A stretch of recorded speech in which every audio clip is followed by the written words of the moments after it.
Welcome, ladies and gentlemen, to another edition of the Wrestling Underground podcast. I am, of course, your host, Chad, and joining me is the glorious one himself, my co-host, Marcus. Marcus, another week, another show. How the hell are you? Good man, always a good time with you. Got some interesting stuff to get into this week. Hell of a topic, something that's like we've talked on and off about for a while now. But kicking off the show with something a little bit closer to home, unfortunately. So we'll be discussing later on in the show Monty Brown's run in TNA. I think talking more about TNA's past will give us a nice fresh feel, but will also kind of help us stay in tune with TNA because the current product, as the kids say, uh, just ain't it. It ain't cutting it. That ain't it. And we have to start there, unfortunately. News broke, I think Saturday, that Steve Maclin was on his way out of TNA. Same with Mila Grace, though those are two different sizable departures. Mila Grace was a what could have been, and Steve Macklin was a what should have been. Macklin leaving TNA, I think, is one of those situations where TNA lost a stable pillar. There was a lot there that could have been further developed and focused on. And I'm curious as to where he's going to end up because in TNA he was a top guy. I don't know if he should have been. If you had a deeper roster pool, maybe not. But because TNA needed him to be, he was. He delivered in the ring. He was a good hand.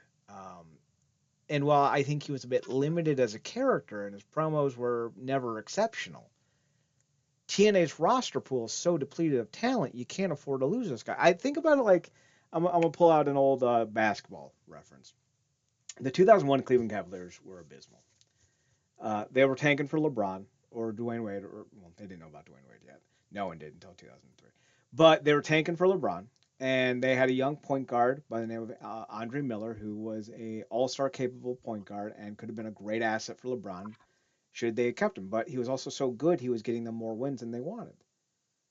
Now, Andre Miller isn't Steph Curry or Steve Nash or Jalen Brunson, Shea Gildress, Alexander, but he was a good enough hand that on a bad team he was your number one. On a good team he's probably your number three. That was Macklin. Macklin probably shouldn't have been a top four guy in your company, but because of the talent roster being as depleted as it was, what should have been a good mid card, upper mid card guy had to be a headliner for you. And without that headliner now, your main event scene is even more depleted because who the fuck do you have left? So his departure is, I think his departure right now, in terms of where the roster is, where the state of the company is, not based off of talent or perception, but simply based off of what his impact to this roster, mandates, is equivalent to the departure of AJ Styles in 2014. Not one to one, but if you look at what Styles leaving TNA in 2014 meant and what Macklin leaving TNA in 2026 meant, while the impacts are lined up next to each other, they are significantly different, and the talent level between the two men are significantly different. Macklin was seen as a TNA guy, and his departure at a very tense moment in the company's history is equivalent to Styles even in 2014. I truly do believe that. Now, historically, different levels, but compared to where they're at currently, one for one, I would say it's as comparable only because of how bad things are with the TNA roster today. If you still had Josh Alexander and Speedball and the Rascals and Jake Something and Ace Austin and Jordan Grace and Joe Hendry and Deanna Prazo, no, Macklin's departure doesn't hurt at all. We don't have those guys anymore, and we're about to lose Leon Slater in 2 months and Mike Santana in 2 months. So yeah, his departure fucking hurts. So what happens next? I think they still go back to EC3. I think they wanted him to debut in Cleveland or return in Cleveland and then they had him write him off for a few months because he had to do his tour of Canada. And now that that's over and we're coming back to Slamversary, I think he'll be right back in the fold. We'll see what happens with that. But I do think that's the eventual outcome is EC3 wins the belt back. So I don't know. Marcus, thoughts on the Maclin departure? Man, great minds, buddy. Yeah, you said it, man. That's kind of how you can sum his time up. Uh, but yeah, you want to come back to that last point because I mean that's really the first thing I thought of, and I almost kind of felt guilty about it just because of not only just what it meant at the time, but what it meant overall for the company going back to that big Styles leaving in 2014. Mm-hmm. But you're right, it's not a direct one to one, but it is the level of severity because of the timing of it. And also the state of the company. So I really think this you can sum his time up. He ended up, I mean, because coming off of what he was in WWE with that horrid group that he was in, he really could have sunk instead of Mm-hmm. swum. But he swam in TNA and did so really because, to your point of the way it is now, or because of the names they didn't have. He kept his head down. He pushed through. He just stayed consistent. Stayed through everything and ended up, Cream kind of just rose to the top, but really sheer force of will. And now, that impact is felt again because of the names, not only just because of what he's done, but also because of the names that they don't have. Like you said, if they've been able to maintain the names that we constantly talked about them head scratching, the fact that they lost like names like Alexander, Speedball, all of the Rascals except Trey Love Trey, but losing them, Deanna, Jordan, you have them names around. This might not hit as hard, but it do because ironically enough, because of the state, he's really in that echelon of name. So it sucks. It speaks to really something that you've really been calling out, forever, even since the regime change again with Silver, who was more so behind the scenes when everything kind of kicked off, and since he's kind of been more front facing, particularly on camera on the product, things has been projected as being good, but then behind the scenes you're hearing other stuff, and then obviously you're seeing other stuff with all these departures, most of which are being asked for, and it's not boding well. It feels like going back on that time and Styles left, and sometime after that, them constant questions every week about TNA morale backstage is like this. I don't know, like these trophies that he's giving out, these MVP trophies that he's giving out, like before, after these tapings, Mm-hmm. like these just got to be like ego boosts, little ego boosts that just don't really have any like sticking power around anything else creatively. And again, it's something you've been calling out for the longest now, feel like 2 years or more. They feel bankrupt. And we done been in like seasons of like Game of Thrones season 8 bad with them. Consistent. So it's alarming, man. Like you said, you kind of tweeted out like at a company that was in deep waters and couldn't be killed feels like it's finally being killed.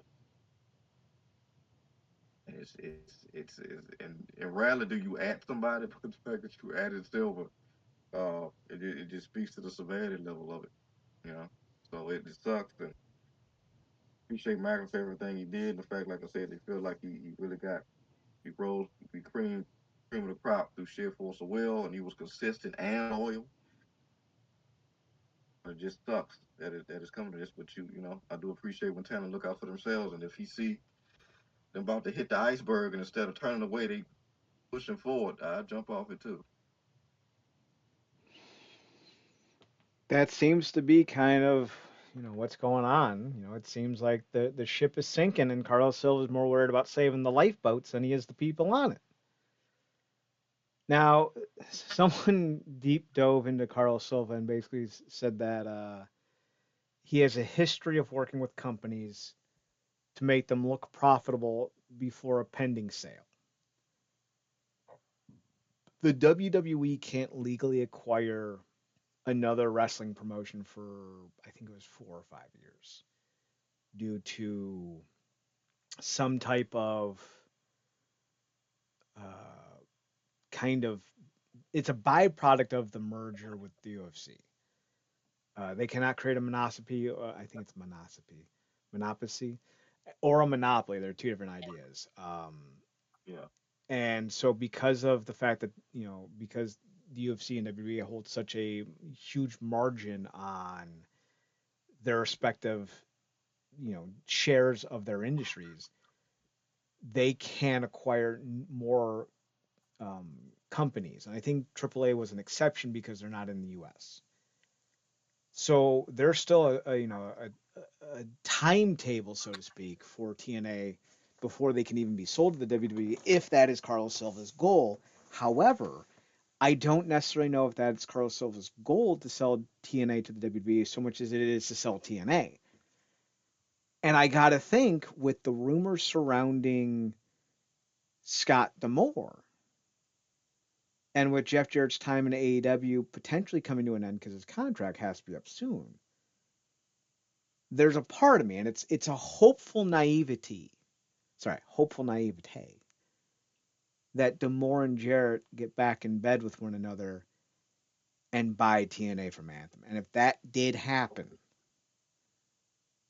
I would be so fucking relieved. And I got to think, if they go to sale, because they can't just outright. Now, listen, with the way the WWE is ran, with the way Endeavor is ran, with their connections to the Orange Turnip that can't stay awake during one of the most exciting NBA finals of all time, appreciate laws and regulations are no longer expected. So I say what I'm about to say, knowing full well that certain people in power can do whatever they want because we live in a fascist dictatorship. But normally, outside of the last 12 years, if you try to sell something, unless it's a direct buy, there usually has to be an open opportunity for others to put a bid on, especially if you're running a entertainment company. You field all offers and you take the best one. That was the issue that people ran into with the Netflix, CBS, you. Paramount, Yeah, Warner Brothers situation. Paramount had to offer up more money than they wanted to get Warner Brothers because Netflix outbid them. yeah, And legally, they couldn't just go with um, uh, CBS. They had to go to Netflix because Netflix had the better deal. Now, they're a publicly traded company, so there are different rules that go along with that than there would a private company. But because the WWE are a private company or a public company, if you try to sell something, there are certain expectations that you will look for the best deal, including which would involve a private company like TNA, because investors need to know that you're spending their money correctly. So it would behoove everyone for Anthem to sell to the best bidder should that become their point in operations. yeah. It, and if they do, I got to imagine Demore was ready to buy TNA sight unseen 2 years ago. Glad you brought that up. Yeah, I was just gonna ask you, with that mindset, do you think, and that's really ties everything full circle, that it didn't get sold to more because the narrative was we could get more for this? No, I think the narrative was at the time that it was Yeah. too integral to their operations to sell because TNA is Anthem's biggest property. Mm, And at the time, TNA was on an Anthem television. Now they're not. They're on AMC. They're now getting money from AMC for that product. Now they're making actual, genuine money on this entity. I do believe that over the last 2 years, that TNA has been turned into as profitable an engine as it can be on its own, minus the television deal. It's why they cut a third of the roster or a quarter of the roster, whatever it ended up being. It's why they were working with NXT. It's why they're doing more television tapings in bigger cities, not giving away free tickets as often. It's why they have all these brands, and like, they got some pretty decent brands. Like Bioflex is a big fucking brand. I don't know what their advertising budget is, but if you walk into any drugstore in America, any Dick's in America, you're gonna see Bioflex, and Yeah. they're a partner with TNA. They're funding some of TNA's operations. So is A Force. I think it's A Force, right? A Force, is that the name of the drink? A Game, A Game. I think it's A Game. They're partners with Zonify, a free streaming service. Terrible name, pretty decent selection. I do believe TNA is profitable, and I think Anthem's goal is to keep them as profitable as possible until they sell. And I think the mindset has shifted. I think when Demore was offering to buy them, I think they thought to themselves, we have been either in the red or hovering around the red with TNA since we bought them. We want to eventually make some money off them, and we're going to hold this card until we can. I think they started to make money back. I think they started to make back all they could off this company. I think they've essentially made back their purchase and then some. And I Mm. think now they're in the mindset of we need to keep this thing profitable for as long as we can so we can sell it for as much as we can. I think the mindset has changed. And I think if that becomes the option, if selling the company is real, I don't think selling it to WWE is the only idea out there. I do think someone like Demore and Jarrett could get in on this. And if they try to lock out an open purchase, they could sue. So I think it behooves Mm. Anthem to have an open bidding for TNA and to have let people come in and try to buy the company. And I think Demore wants TNA. I think Jarrett could be enticed back into it, and with their connections in the industry, with the connections TNA already has now with other companies, I think Demore and Jarrett and a third party could come up with 30, 40, $50 million to buy TNA outright. That I mean, if New Japan that only went for 45 American USD, TNA is going to maybe be 35 if that. I mean that's interesting to say the least. That when you say open, because you're far more knowledgeable to kind of stuff than I am. When you say open, um, is that more so to the potential buyers? Because how much of that does the public need to be in on? Not that anything really stays unfortunately behind the scenes these days, but like could that be something that's kept from public prying eyes until things are kind of locked? So when I say open, and I don't know how privatized Anthem's business model is. I don't know if they're a tradable option on the stock market. I don't know if they have public investors. When you take money from outside sources, you have to do your due diligence to show your shareholders, be it a private firm, a public firm, what have you. Most people who have a company that take money from outside investors are traded publicly to some degree if they're big enough. You'll still have smaller companies who have private investors. Like let's just say we have Marcus's smoked meats, and you have the guy who runs the sewer in your city. He invests $10,000 a year. You got a guy who makes bread down the street. He throws you $20,000 down the year. If you sell your business, you have to cater to their wants and needs as well as yours. You have to show them that you are selling your business at a Yeah. high enough value to reward them for their investment, assuming the deal that you signed with them, and always sign a contract in this situation, that their deal states that they would get something if you sell it. So, like, let's just say they're giving you 30 grand total. Your business is worth 50 grand on top of that. So you're looking at 80,000. Your cousin comes along, you're like, I'm going to sell it to you for 50,000. But because of the deal I made with these two guys, they technically own 20% of the company. They're going to get less for what I sell it for than what I would have gotten if I had sold it to somebody else for more money. That would then allow them to sue you because you are not taking their interest into account for this. Now you can go to them and be like, hey, I'm going to sell it to my nephew.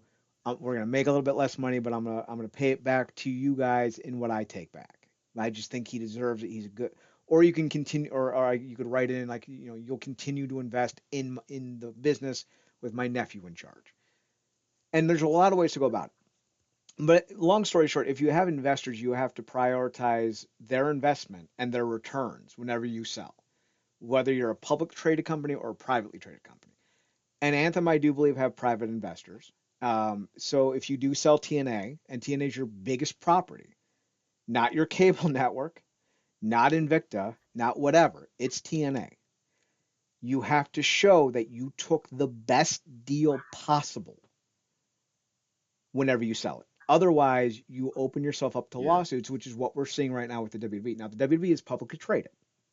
Because the yeah, WWE is publicly traded, they have a whole different set of rules, regulations, and guidelines they must follow as they adhere to their investors and their what the fuck are they called, stockholders.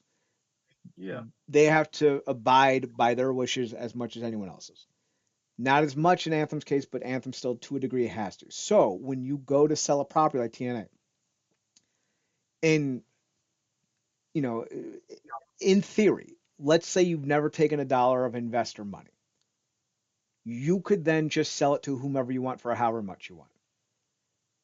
You like little Timmy Turner. You could give him TNA for 15 bucks. It's worth 45 million for the sake of it. You could give it to him for 15 bucks. No one can say a damn thing about it. But if you have private ownership, if you have like smaller ownership groups, like let's say the Teenage Mutant Ninja Turtles own 10% of TNA, and any sale would net them X amount of dollars as long as it hits an X amount of sales. So like let's say 30 million. You hit 30 million, they'll get X amount of dollars on their return. If you sell TNA for less than that 30 million, they'll take less money, which opens up a lawsuit. Now, if you put it up for a public sale, you put the word out, we're selling TNA, and the highest offer you get is 15 million. They can't do anything about it because you did your due diligence to get as much money for the product as you could. yeah, But if you sell it privately in a one-on-one ownership situation, you run the likelihood of there being a lawsuit. And this is what yeah, the WWE had to face because the WWE sold themselves essentially to Endeavor without really taking a lot of bids into consideration. They wanted to sell to the parent company of the UFC. That was their goal. And there were beliefs in the stockholder meetings, that the board, that they could have gotten more for it and that they were deprived of a proper return on their investment because of the sale. That's essentially why the yeah. WWE went to court recently. Gotcha, gotcha. Now, real quick before we have to move on, 'cause I know we gotta get to other stuff.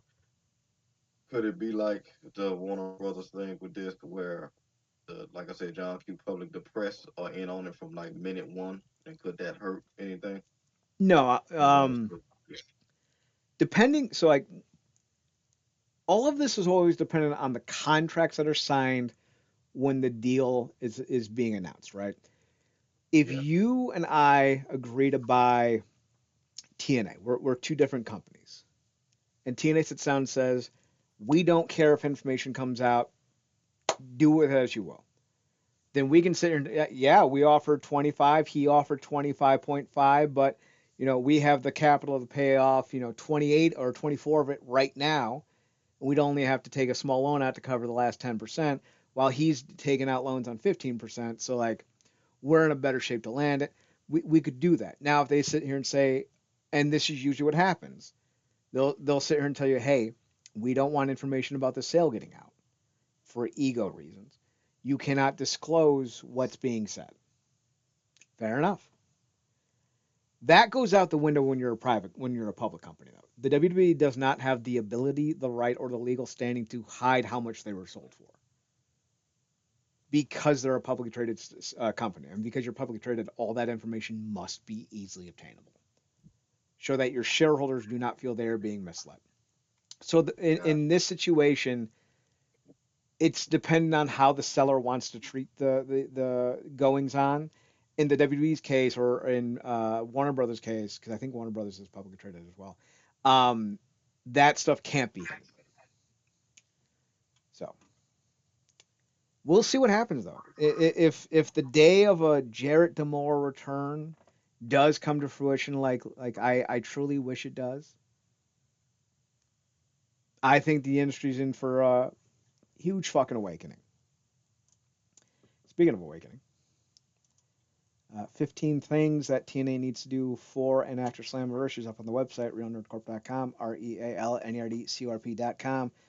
Go check out what they need to do to get their shit together. With Silva, Dreamer, and Delirious in charge, guys, it's not going to look any better. But, like, God, we can hope. Speaking of looking better, EC3 is seemingly set to return to TNA programming in the near future. Michael Johnson asked him recently, hey, why have you been gone? And EC3 responded in the most EC3 way possible. Said, Michael, quote, I was pile driven through both a table and spiked on an open chair. That was after Eric Young stomped on my dick 17 times.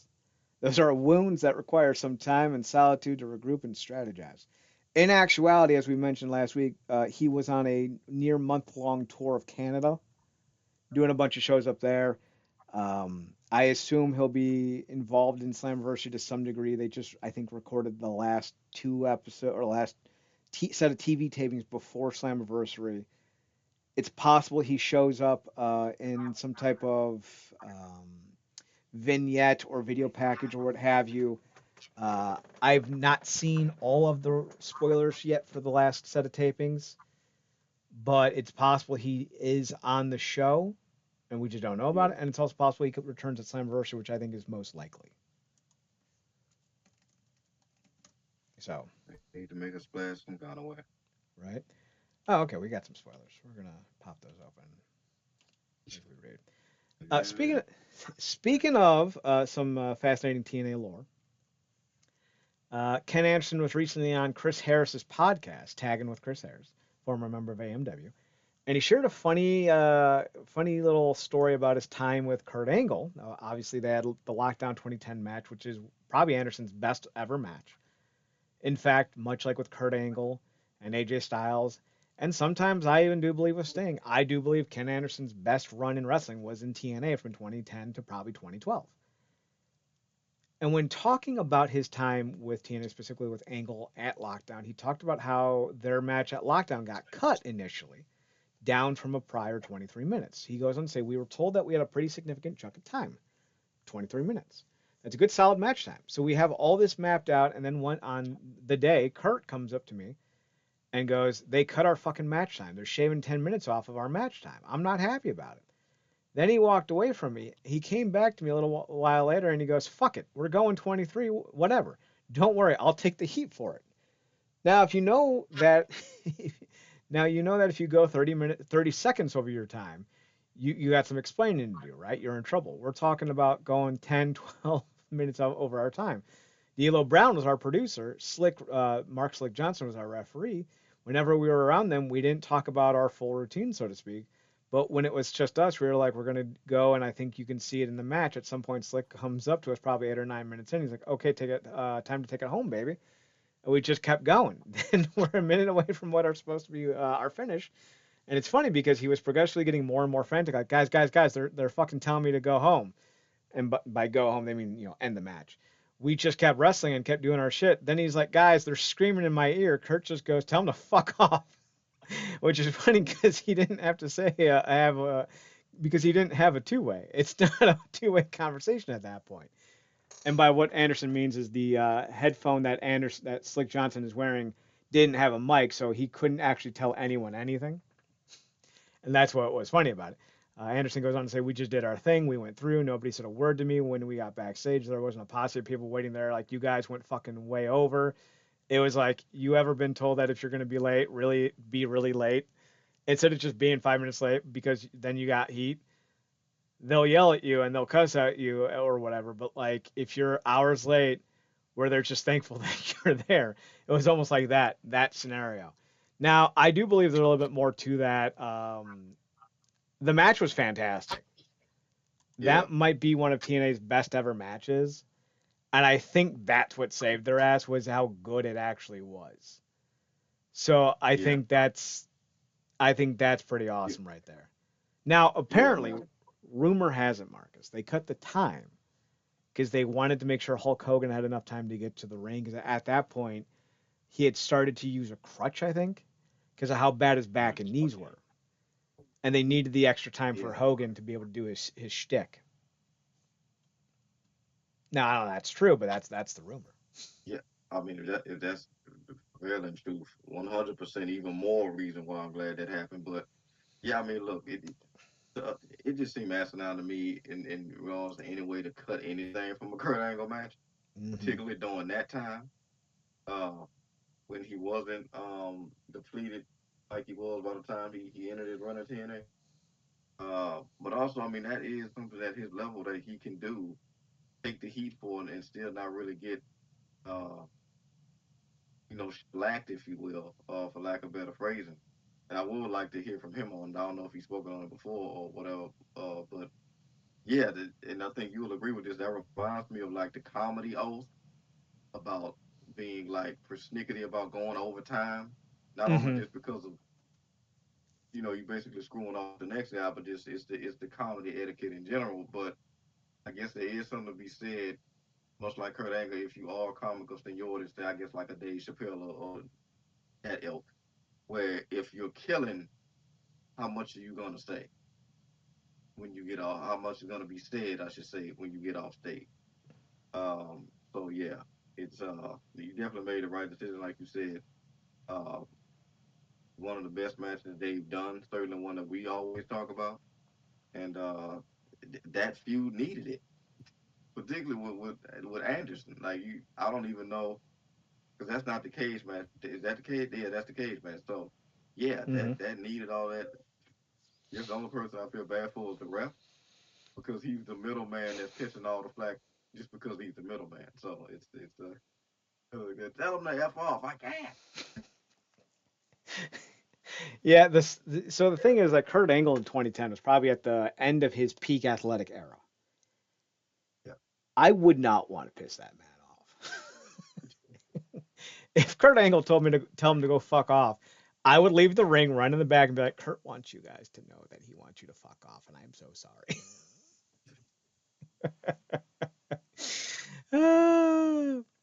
uh, also, fun little tidbit from the same podcast. Anderson recalled a conversation he had with Steve Austin on the tagging in with Chris Harris podcast. He said, "Yeah, it was a call. I remember when talking to Steve Austin, aka Stone Cold, near the end of his WWE run. Stone Cold called him and he said, "Yeah, it was a call. I remember he called me. I remember the day he called me. He was like, 'Hey kid, get the hell out of there.' I was like, 'What do you mean?' He's like, 'This guy hates your guts. This guy hates your guts, and this guy hates your guts.' It was like three of the top guys in the company, and two of them I know for a fact are John Cena and Randy Orton. He's like, 'Get the hell out. You got some stink on you. Get away from it. Go to Japan. Go to TNA. Then you can come. Then you can always come back.' I remember hanging up that call and I almost fucking broke down because I was like, 'What have I done?' Now looking back, I know what I've done. I know what I could have done differently. But in the moment, I was just so caught up in the why do they fucking hate me? Why do these guys dislike me? What have I done? So yeah, it was really hard. Then I didn't take his advice. I didn't because it's so hard to go from making that kind of pay. You're traveling around the world, living the lifestyle, the appearances and stuff like that. I go to a movie and it's really hard for me to walk away from that. So I waited a long time until they fired me to then go to TNA. I think if Anderson shows up 2 years earlier in TNA, I think it's fucking gravy for him. I really do. Uh, Going through the TNA spoilers, I don't see anything about EC3 returning for these tapings. So I think when he does return, it'll be at Slammiversary. That's my guess. yeah, So. that sounds about right. Yeah, that's crazy. I guess he didn't say what he did, how they what else was going on at the time. They just felt justified, besides just being two haters in general uh, about that. But yeah, that I mean, getting the heads up from a Steve Austin, that has to be. You talk about a flare in Mm-hmm. the air. That's crazy. But like you said, when you feel like you're on a roll financially and this, that, and the third, that's why a lot of people stayed far longer than they would have in a lot of instances. But yeah, if he never leaves, don't go to TNA, we don't get that legendary a-hole character because he wouldn't have been able to do that in WWE. Um, doctorate degree he was doing it at, particularly with those individuals there. So it feels like everything still worked out. But like you said, he come in 2 years earlier. We may be having another different conversation. But again, you never know. Things are funny that way with time. But it is kind of disheartening to hear that. I would imagine how many other people probably likely got packed up because people like that were in the mood. Well, we know Cena did it to a few guys, so like Yeah. let's switch gears. Talk about our big prospect of the story, of the pod, the big segment, and that is Monty Brown in wrestling, specifically in TNA, a little bit of ECW. Recently, a conversation popped up on Twitter. I'll see if I can't find it real quick. And yes, I still call it Twitter. It's still Twitter to me, damn it. People were like, Monty Brown got screwed over in TNA. They're like, it really didn't feel like he was given, the berth necessary to, succeed. And I've always kind of scoffed at that, only because Monty, I was, when I say I was there, I don't mean I was in the company, but I was a fan. I was watching TNA regularly. I was obsessed with it. Kind of still am. And when I say that the glossing of reality that has happened with Monty Brown's run in TNA is real. I gotta just point out like the reality here. There's a lot of people who did not watch Monty Brown in TNA in 2004, 2005, and 2006, and I know that for a fact because I did. And I remember the news that were breaking and all the conversations that were being had. I actually think I remember now where I put it. I think I saved it. Let's see.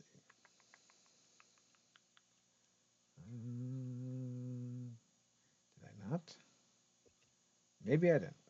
Anywho, there was a conversation around Monty Brown, and the idea was that Monty was misused in TNA, that he should have been a world champion, that he should have been the headliner, they should have made him into a top star.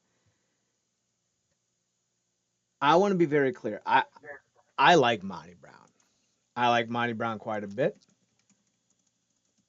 and I think he could have eventually been a world champion in TNA. I really do. Monty Brown was 35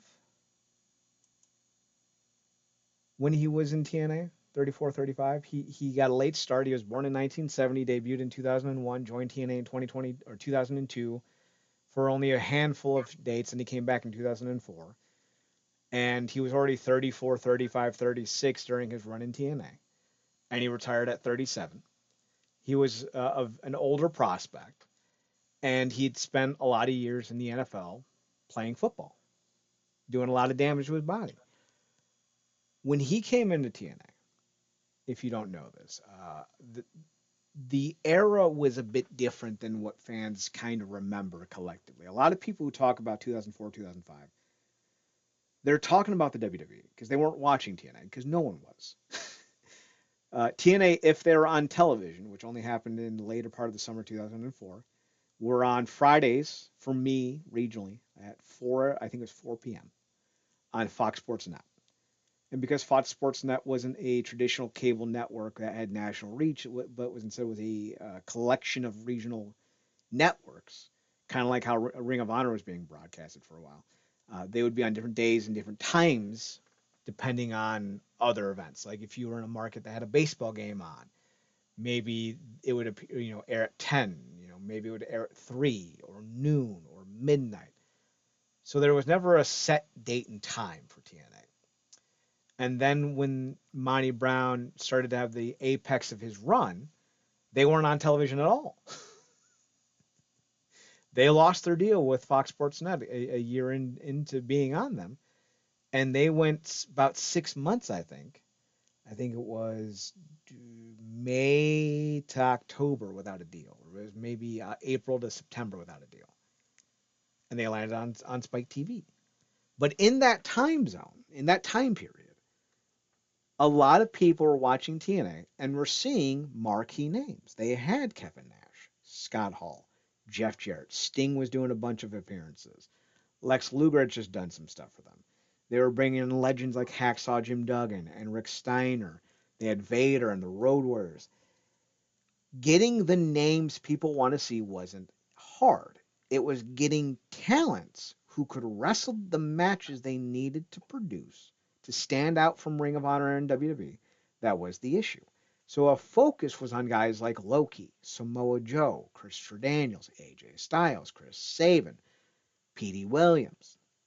These were the guys that were sprinkled across the show. Yes, Road Dogg Conan and Ron Killings R-Truth would be a tag team, but they were a secondary act to guys like Chris Harrison, James Storm, America's Most Wanted, because they were the best tag team in terms of talent.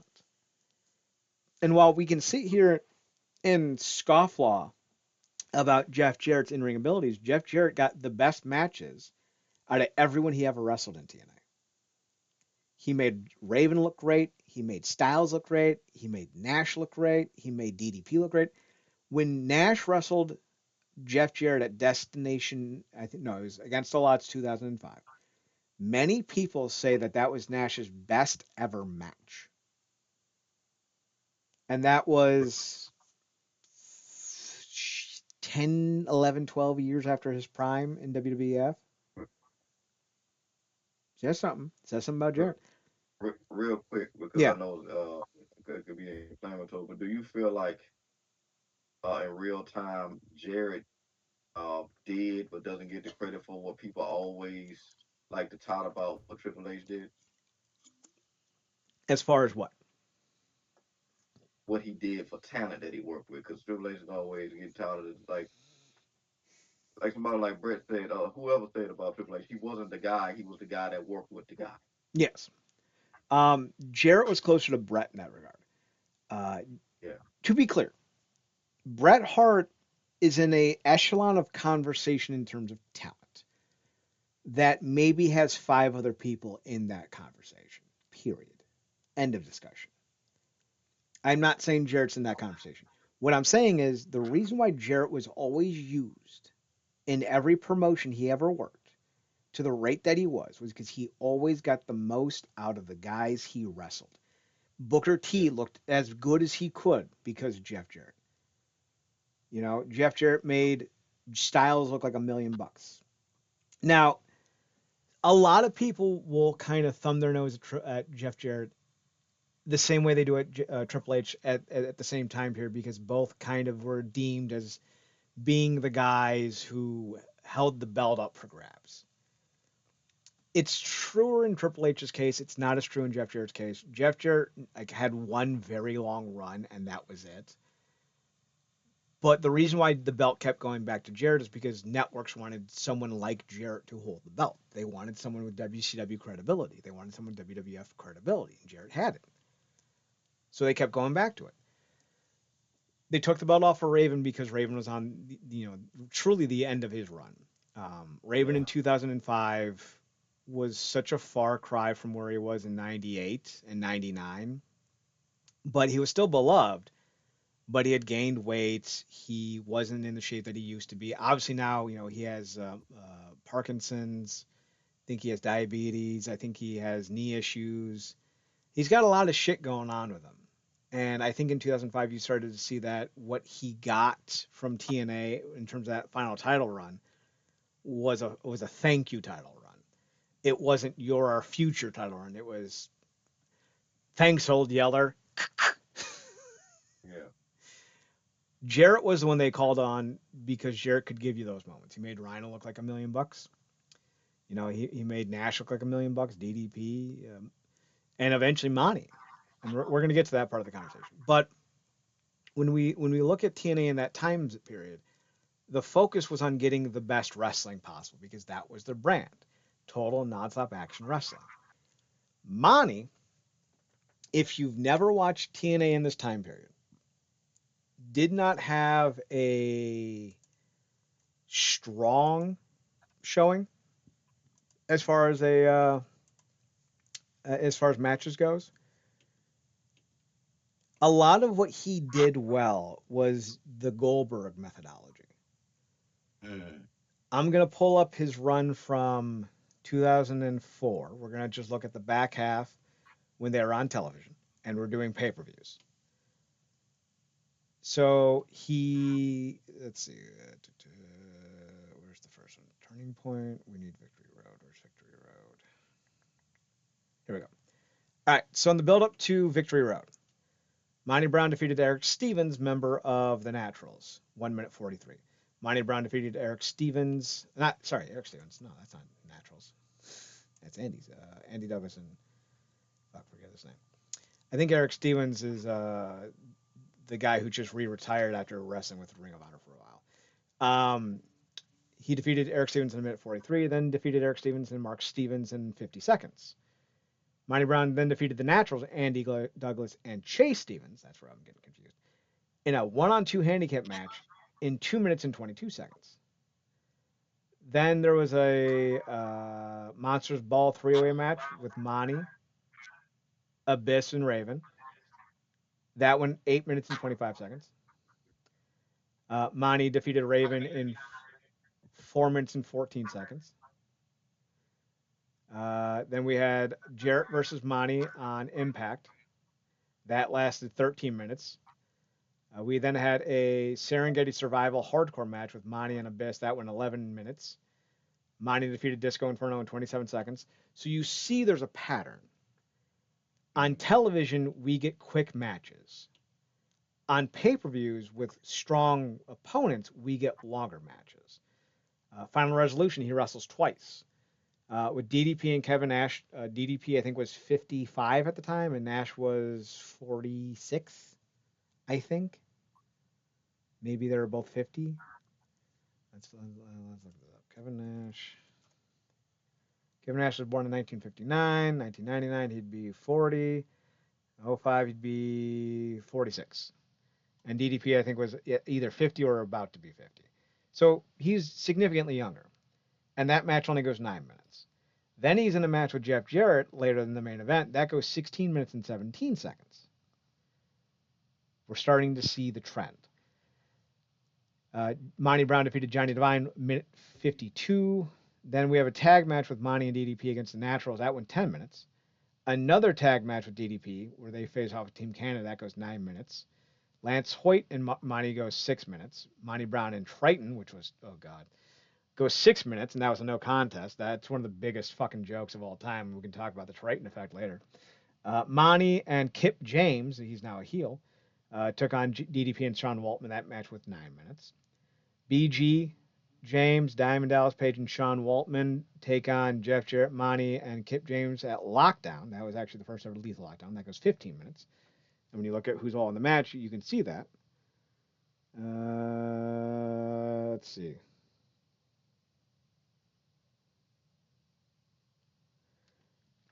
Monty and the Outlaw against DDP and Ron Killings, 8 minutes. Jeff Jarrett and Monty versus AJ and Sean Waltman, 8 minutes. Monty defeats Sonny Siaki in 53 seconds. Slammiversary and the King of the Mountain match, that goes 14 minutes. Raven, Abyss, AJ Styles, Monty, and Sean Waltman are in that. 5 minutes in a tag match with Three Live Crew and Kip.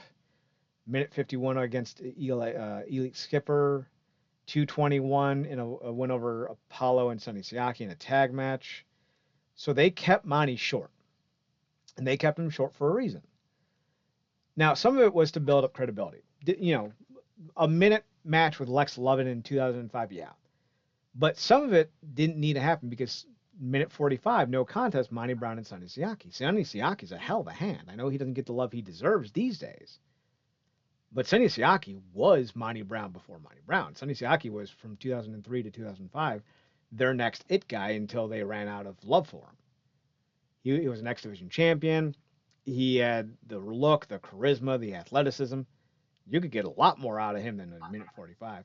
Monty Brown versus Mikey Batts and Gerald Clark, 45 seconds. Mikey Batts, I think, won the Rookie of the Year for Pro Wrestling Illustrated in 2005. So he wasn't some slouch. Monty Brown defeated Helvis, which is a great fucking name. It's Elvis Elliott. I don't know who that is, but he's from Toledo, Ohio. What a great fucking name. That's hilarious. But Monty was constantly kept to short matches because Monty really didn't do great and long matches. In fact, if we look at his match ratings on Cage Match, he has 10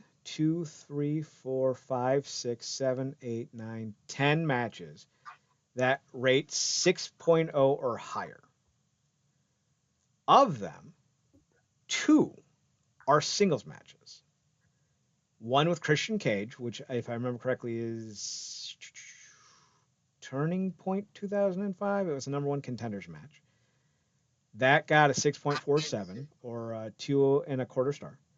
The other singles match was against Jeff Jarrett, I believe, at Final Resolution 2005. So about 10 months prior against Jeff Jarrett, and that got a 6.07. Now his two biggest matches, two highest rated matches, were I believe it was Backlash, Elijah Burke, Kevin Thorne, Monty Brown, then known as Marcus Corban, and Matt Striker taking on Rob Van Dam, Sabu, Salmon, and Tommy Dreamer. I think this is that Backlash. Let's see. Oh, it's just on a regular edition of ECW. That's wild. That got an 8.26 or a three and a quarter star match. And then his other big match, which got an 8.03 or a four and a quarter star, was against Monty Brown, Rhino, and Samoa Joe in a Falls Count Anywhere match. And I believe this was at Hard Justice 2006. Let's see if I'm right. Hard Justice. That was the show where the arena caught on fire. Swear to God. And Monty actually had to be called in to help book some time because they were at Universal Studios. The studio caught on fire and they had to evacuate the studios. And it took them like 30 or 40 minutes to get everyone back in and all that. And Monty was called on to cut a pretty long promo. That was actually pretty damn good. But Monty was not someone who could get you a strong singles match on his own regularly. It's why they didn't do it. I remember distinctly around the time of late summer of 2006, there was a rumor, and again, it's rumor. Like, I don't know if it's true. Take it with a grain of salt. But there was a rumor that TNA wanted Monty to work more indies because they needed him to be more polished, and he refused. I don't know if the idea was that Monty thought he was better than that, or if the thought was that Monty had already decided to leave, or if Monty decided that he was happy in the role he was in and didn't want to take on extra work. Now, of course, we find out about a year later, Monty ends up retiring because he has to take care of his nieces and nephews and can't afford to go on the road and wrestle while taking care of, I think it was three kids. Now, it could be two, it could be four, I don't remember. So it's very telling that people have seemingly forgot that Monty Brown in the ring was all style, no substance. Now, in 2005, 2006, that was a death sentence. Guys like Samoa Joe, CM Punk, Bryan Danielson, they were showing AJ Styles, they were showing you what in-ring talent should be. They were bringing the bar up. We had just gone through 10 years, 12 years, 15 years of the big meaty head Hulk Hogan, Ultimate Warrior, The Rock kind of guy going in and doing their choreographed dances. And fans were over it. They wanted something fresh. They wanted something new. And Monty in 2005 was just like what we were getting in the WWE on a weekly basis. And as a TNA fan, we did not want that. We wanted Styles. We wanted Daniels, Samoa Joe. Eventually, Loki would come back into the scene. We would want guys who could push the envelope and have dynamic matches and put us on the edge of our seats. Eventually, we'd get Kurt Angle. You know, these guys were the guys that we were salivating after. And Monty Brown was a representation of everything the WWE was doing at the time. And that wasn't what we wanted. Now, we've had 15, 20 years of that style. And now we want something different. We want the Monty Browns back. We want the 2 minute squash matches. You can tell a story, get us through, put yourself over, and set yourself up for a pay per view match. Boom, boom, boom. Love it. That's what we want now. We want something different than what we've been getting. And a guy like Monty Brown today would do very well, even though a guy like Monty Brown 20 years ago didn't. So when we look at Monty Brown with these revisionist historical eyes, I get a little bit perturbed because I'm like, you guys weren't there and you don't remember what the zeitgeist wanted. You don't remember what the wrestling community wanted. We didn't want the Monty Browns. We wanted the Samoa Joes. We wanted the guys who could put on 30-minute matches, who could go and have a match with Kenta Kobashi and just fucking tear the house down. We wanted a guy like AJ Styles who could do things in the ring that nobody else could seemingly do at the time because who the fuck would think to do that? We didn't want the WWE archetype wrestler. Now that archetype wrestler is dead. WWE does not have an archetype wrestler anymore because they now do whatever with whomever. And so we look back at Monty Brown with a bit more rose tinted glasses because we think to ourselves, if he was around today, he'd be huge. And he would be. Monty Brown in 2026 would do very well with the audience. Marcus, what do you remember of Monty Brown? With hearing you go through that brilliant breakdown, it just kind of overall, um, you're just somebody that stands out, physically, obviously on the mic, just how kind of what he wore, um, which was I like kind of three flashes of some of the stuff the Rock did and more. But ultimately, and I want to get your take on this as well. It felt like they booked him like the Pounce, like he was booked like his finisher, Mm-hmm. like he was like good, impactful, but short and sweet. Got in there, got out of there, you know, hit like thunder, and boom, we out. So for me, he definitely stood out. But like, was this also the era where like coming off of? Because you said about the Kendra Kobashi match, and that's one of the best matches I've ever seen. That was with Joe and Kobashi, correct? Um, Mm-hmm. yeah, that match was insane. So this is like either in the midst of Ring of Honor Catch a Fire, or coming off of it, right? But in that era, Mm-hmm. yeah. By that time, like the audience have been, you know, their brain have been rewired at that point. To your point, watching guys like Brian Styles, Joe, just that whole Ring of Honor boom. Um, you didn't have guys like Monty Brown doing that. Like you said, you coming off of WWE in the '90s and that it was big personalities, Flash, Gas, and all that stuff. Talking, maybe some ass, wherever Billy Gunn was. But yeah, he stood out aesthetically. Mm-hmm. And then because this is also the time where the X Division is catching fire, correct? Yeah. Yeah, it is the roles coming because it's everything opposite of him that's working and catching flame at the time, and he very much does feel like remnants of that '90s guy that would catch your eye and kind of be more character than play in the ring, and you laughed over because you were so enamored with the character of it all. But yeah, quality guy, exciting guy, maybe at the wrong time, and even more to your point, which is probably the best context, like where TNA was in terms of TV at that time. Like you said, if he was making a big splash, nobody saw it. May have heard about it, but so much of the thing with the rest, you got to be able to hear about it and see it. So I it's think just that's interesting, like this, all the circumstances that kind of created that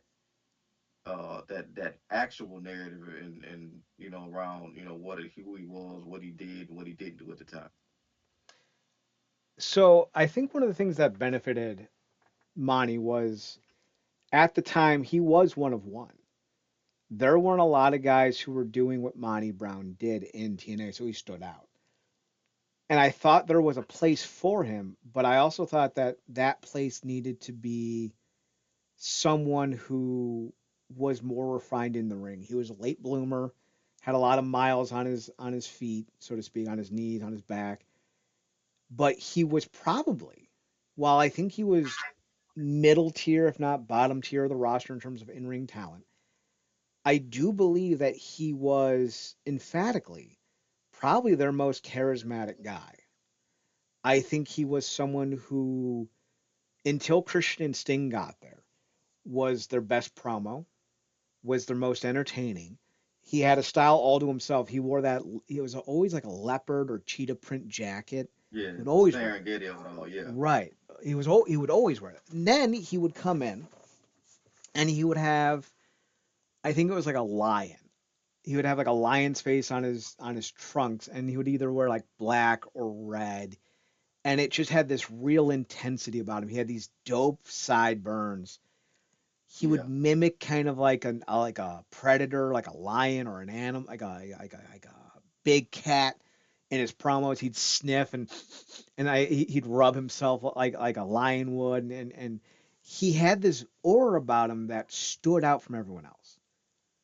And if he could have just found 10% more of yeah, work in a match, I think he could have been someone on John Cena's level in terms of who he was in the ring. I don't know if, because here's the thing, guys, we're a hard truth show, so we got to be hard truthful about this. John Cena was a mediocre pro wrestler, always was. Great, charismatic as hell, got people behind him, but he had maybe yeah, 3 matches in his entire career where I'd be like, oh my god, you got to watch that match, and none of them are the Umaga match. So like our match with Shawn Michaels, Chicago CM Punk 2011, and SummerSlam Batista. That's it. You can skip the rest.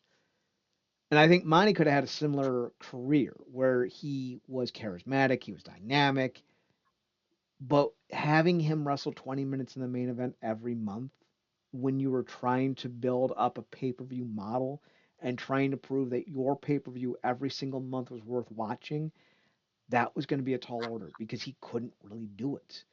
What are you going to do? Have 12 pay per view matches between Christian Cage, Jeff Jarrett, and AJ Styles all year? Because that's who you'd have to put out there. And while Christian's probably one of the worst athletic guys to ever be a world champion, he also had the most insane ability to adapt on the fly in a match and to get the most out of every match he was in. It's why he's still able to do it at 54. yeah, So like you can't rely on just 3 guys making Monty look great. Like eventually you got to put him against Umaga. You got to put him against the great Khali. As Shorzy says, you got to dance for him, Jack. Go watch Shorzy. yeah, It's a great show. And I don't think Monty could do that. I don't think he had the ability to be the lead dance partner in a duet. He could hide in a triple threat match and have that big moment where he pounces you out of nowhere. But like he was more yeah, akin to Rhino as an in-ring worker, and I don't think Rhino was ever a great in-ring worker. That dude, 10 minutes into a match yeah, and he was blown up. He was closer to Rhino than he was Samoa Joe, and at the time Samoa Joe was outpacing everyone in terms of prospect possibilities. I just don't feel like Monty Brown was in the right era for what he could do. He either should have been born and entered the industry, 10 years prior in 95 or come yeah, in 15 years later in 2020.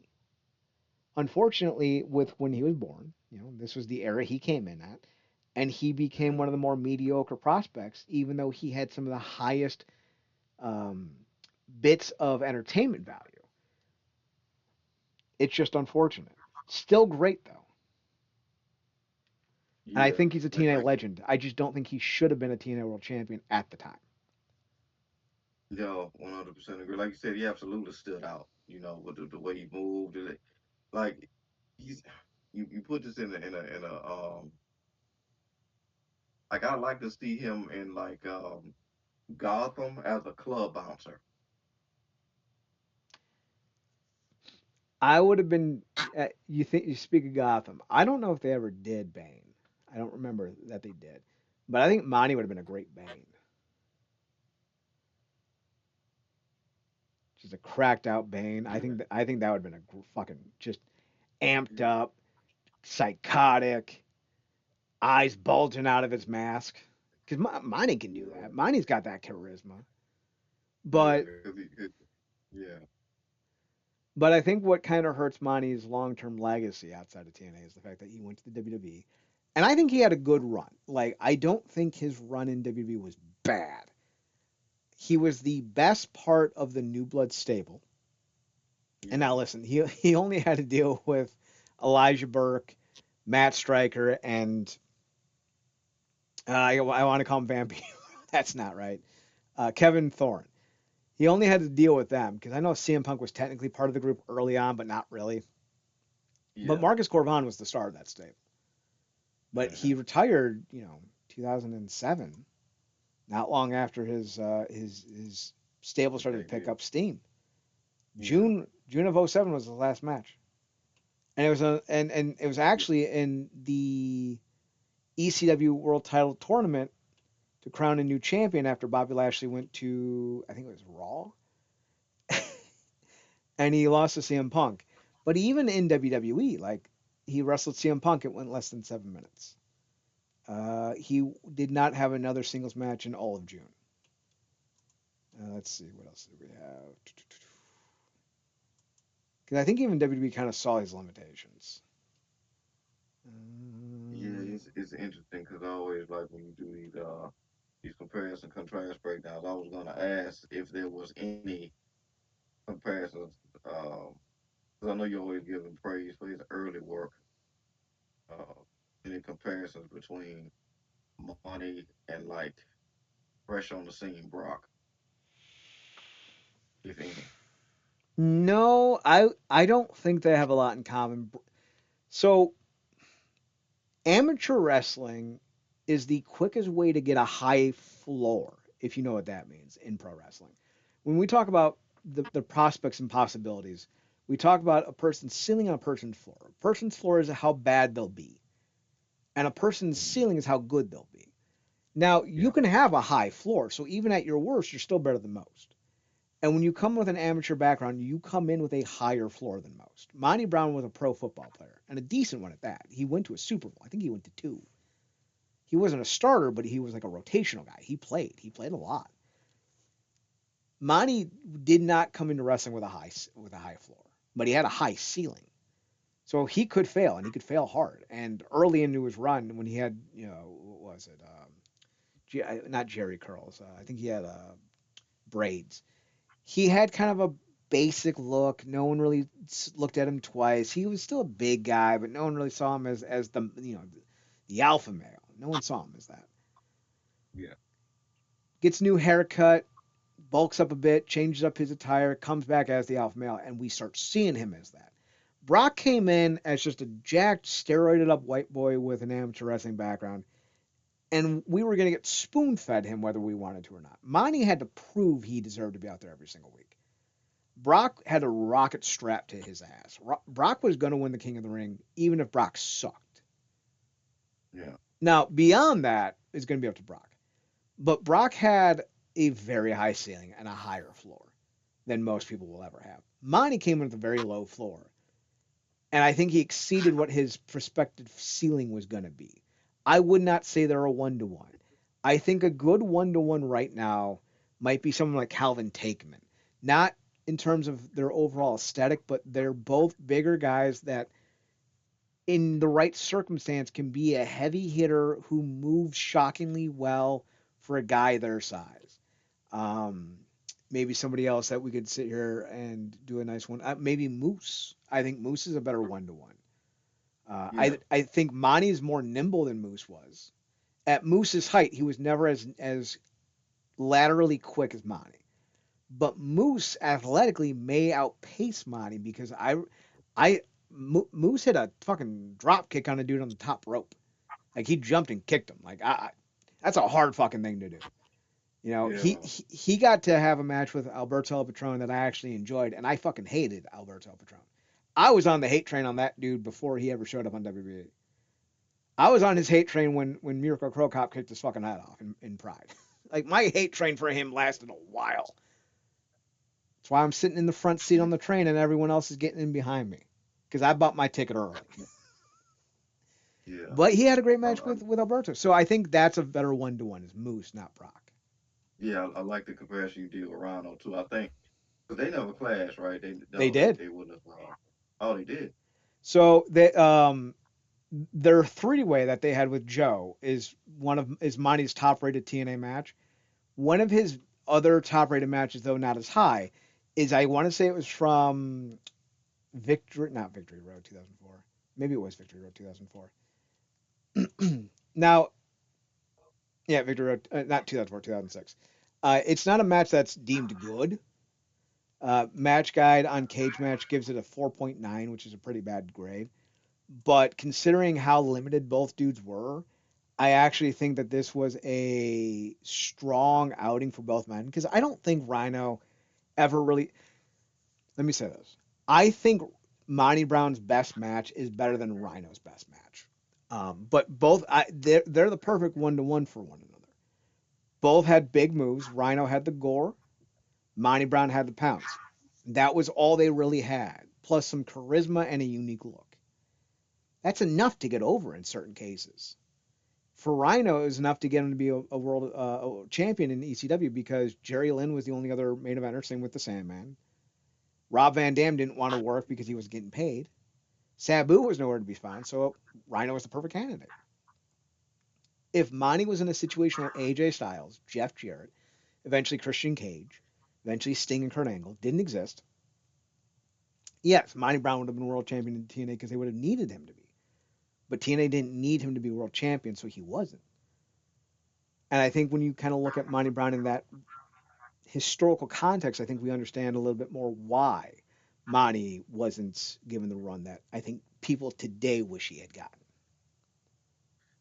Yeah, wish we could hop in a time machine. I almost would like just to like really fantasy book it, pluck him in like the best of what he was in that time in TNA, and like take him out like kind of how like Spider Man did the Secret Wars in that animated series.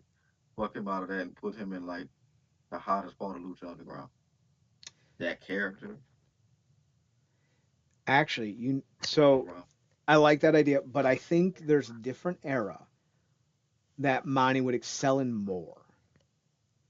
If Mm, you put him into the WWF in 94, 95, when they only had Shawn Michaels and Bret Hart and Diesel and Razor, mm, I think Monty becomes a world champion.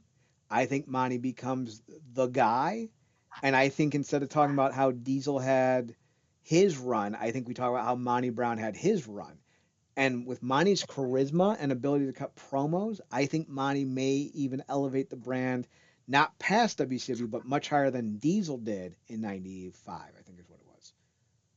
So I think that would be the era. 'Cause that's the era where you have enough guys to have the Monty Brown match that people would want to see, while still having the select few enough guys and the lack of pay per views needed to make Monty look great. Because like I think they were only running like 5 or 6 pay per views in 2000 in '94, '95, yeah, like 6 or 7. You have Shawn Michaels, you got Bret Hart, you got who else is that? You had 1, 2, 3 Kid, Scott Hall. You could yeah, have like 5 or 6 really good pay per view main events with Monty Brown defending that belt. And then you'd have him just wrecking people on, Raw and Superstars and what have you. That would have yeah. been the That era Monty Brown would have exceeded the most in, because like that's the maybe Kurt Hennig comes back for a match or two. That could have been the era where Monty really looked great. yeah, because I mean he had '90s like era clothes and just yeah, it would have that would have been something. That definitely would have been something to see. Real quick, did he ever cross paths? And this is nothing to do with the fact that they're both black, but just those characters. Because going back and watching those early days of TNA, two names specifically stuck out. If you set aside all the little people stuff that they were weird little people stuff that they were doing, Jeff Jarrett because he was an absolute menace on those shows. Hmm. But Ron Killings, did he ever cross paths with Ron? I think he had to have a few matches. I would imagine. Ron was to TNA in 2004, 2005, kind of like what Trey Miguel is right now. You throw him in whenever you need a good match with somebody or whenever you need a match that won't be good to at least be memorable to some extent because Ron can go in and have like a spot. Ron used to do this thing. he'd come in, and I don't remember if it was supposed to be like a clothesline or like a leg kick, but he would just jump and spin on an axis like a 360, 720, and make contact with somebody, and people would pop like madness. Like, oh my god, he just did a barrel roll. Yeah, he kind of still does that. It's this it's weird. His athleticism is insane. Um, it's weird because it looks like he hits you, but it looks like the move is more so he can do the spin than the actual impact. It's weird. Oh yeah, it's all about him showing off that he can do a spin. I Yeah. want to say he rest. Yeah, right here. He actually had an NWA World's title match against Ron Killings in 2002. On the August 21st edition of the event, he faced off with Ron Killings in a 10-minute match. Now, it's not a good match. I wouldn't recommend going to watch it. It's Yeah. fine.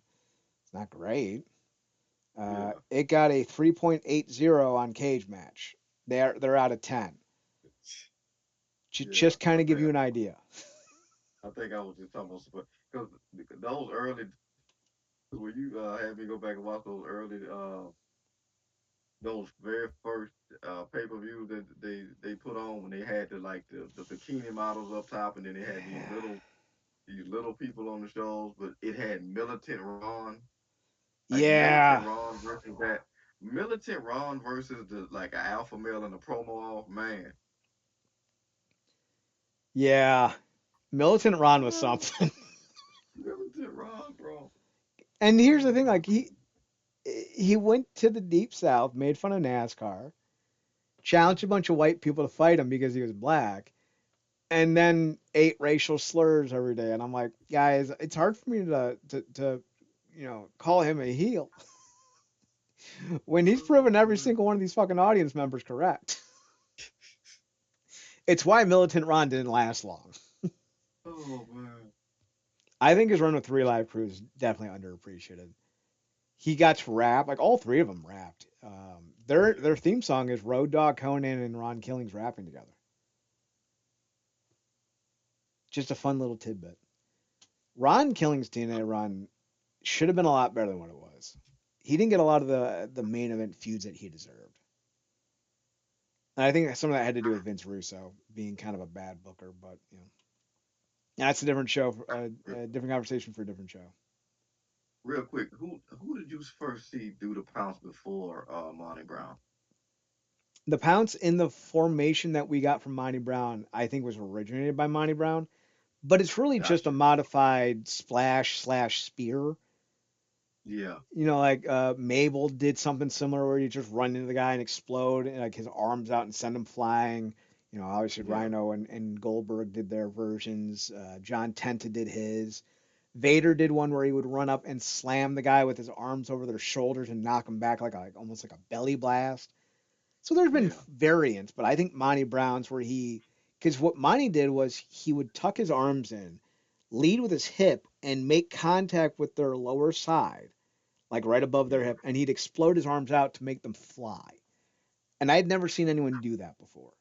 Now, somebody probably has. I've not seen all of recorded wrestling. Shocking.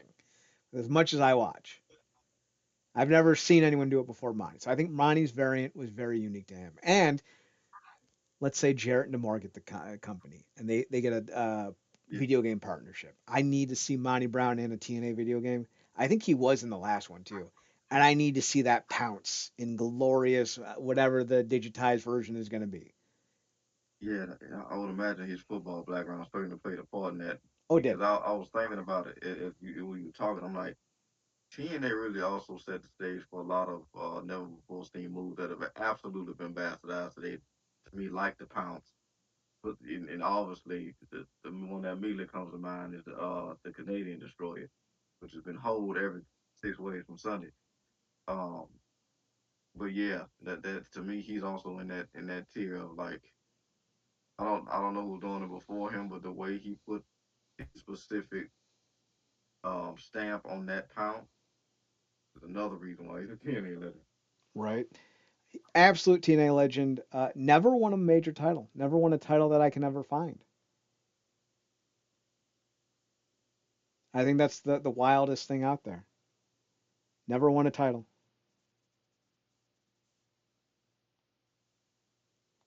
I'd like to see him come back for one last run in TNA. He's like 56 now. Put him with a young wrestler, win the tag belts, send him off into the Hall of Fame, and call it a day.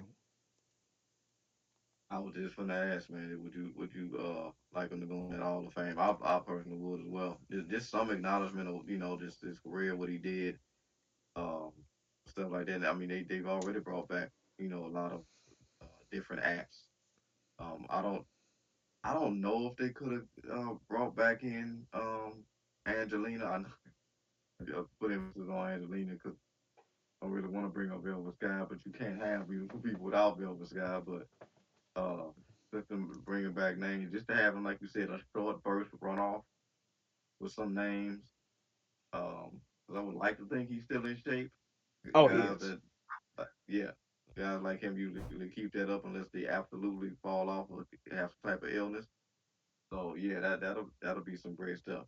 If for no other reason, just to have him go off on the mic and just like pounce people, and instead we got to get a match. That'll be cool, man. So, like, let's throw out Trey Miguel because he's probably the best guy you could put with Monty Brown right now. A younger, I think Trey's like 30. A younger guy who could carry a match on his own. But wait a minute, you'd have Monty be a face or a heel. Oh, face. Well, it depends how he's received. If he comes out and the fans go fucking electric for him, you pair up Monty with a face, you have him win the belts, send Manny off into the Hall of Fame. If he comes out and the fans boo him for some reason, which Monty Brown is a cult legend at this point, he's not going to get booed. Then you have him be a hero, a heel, tag up maybe with Mustafa, have them win the tag belts, send Monty off into the Hall of Fame. However you want to do it. You pair him with a worker who can get 20 minutes on his own. You have Monty do the big spots. Maybe you do the big hero spot where Monty gets tagged in, goes whole ham hock, and then hits a few pounces to end the night. I mean, hell, Ken Shamrock got a few singles matches, and he was as old as Monty is, and he was in rougher Yeah, shape. So, like, why not Monty? yeah. I want him to come back as a face because, like you said, that'll be the perfect bring back Trey, and I don't know if he's back yet. Um, 'Cause that was a nasty laceration that he had. Bring him back. Um, Put him with Trey. That'll that'll be the perfect thing to kind of lead into going up against Mustafa, who still has standing beef with Trey, and would be the perfect person to go at Monty because he's already been talking about nostalgia act coming in stuck enough time. He'd be the perfect person to run into somebody like Monty on the mic, and he's still like hell for that pounce. Mm-hmm. So it's that'll be a perfect scenario 1-on-1. But we've been kind of laying out perfect scenarios that they could have or should be doing. So hopefully somebody is. Hopefully. Monty was supposed to return in 2020 for their WrestleMania card show weekend that they were going to do, but they had to cancel due to COVID. Scott, I think it was Scott Demore said that they had him booked and ready to go, and they were going to bring him back for their. It was going to be like a one night only TNA event. I think that's where Moose was. When Moose had that TNA title, I think that's what he was building it up to was that event. And yeah, unfortunately, things didn't happen. So Yeah, that's also the benefit to that point you made about potentially Demore and then Jeff getting their hands back on it. Because I feel like they are the guys that have juice like that to be able to draw back in guys like Monty Brown. Whereas I don't know if Silver would be able to have that in that regard. Maybe you could have somebody like Tommy milk that uh negotiation for you, however that goes. But it makes sense that that almost happened under the more since he just seems like he has a better consistent credibility across the industry. But yeah, that would be something I'd like to see just so it could lead into a Hall of Fame, which I think he is deserving of. As we talked about before, they haven't missed with that Hall of Fame yet. It doesn't get talked about enough, just how credible that Hall of Fame is. Uh, but yeah, that'd be really cool. Real quick, you will bring him back definitely with his old theme music, right? oh yeah, of course. Yeah. Of course. No reason not to. No reason not to. Apparently there was two shows canceled in 2020. There's the No Place Like Home, which was going to feature Monty Brown's return, the Mr. Anderson and D'Lo Brown Aces and Hates tag match, as well as Chris Harris returning as with AMW apparently, Chris Sabin and Shark Boy. So that would have been fun. That would have been at the Rich Yarborough venue in Tampa. And then there's a lockdown was scheduled for 2020 and was canceled as well. So what could have been? What could have been? With that being said, we're going to call it a night. We'll look into more stuff for next week here in the coming days. I really enjoyed this one, talking about Monty Brown and the historical context around him. I think we did a damn good job, and I would like to see us do more of this. So like, who Yeah, knows? With that being said, we're done for the night. For If you want to follow us, do so at the website realnerdcorp.com, REALNERDCRP.com. That's realnerdcorp.com. We're on Twitter at NERDCRP. We're on Instagram. No, we're not. We're on our personals on Paradox Kid, PARADOXKID. That's Marcus. that's, that's me. You can also find him on this other podcast, The True Penny Show, TRUEPENNYSHOW. Marcus, what are you guys talking about this week on The True Penny Show? Obviously, coming off of looking at Best of Super Juniors,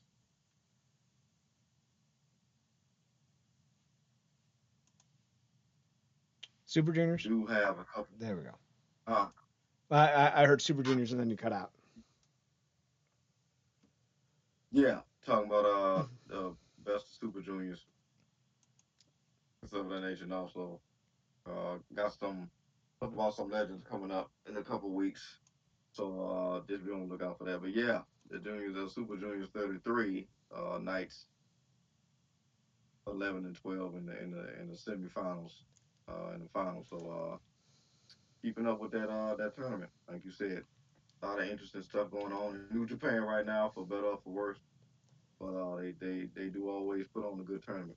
So And if you want to know how they feel about the controversial Yo winning the events, you can tune in for the podcast, which you can find on Twitter at True Penny Show, TRUEPE and then YSHOW.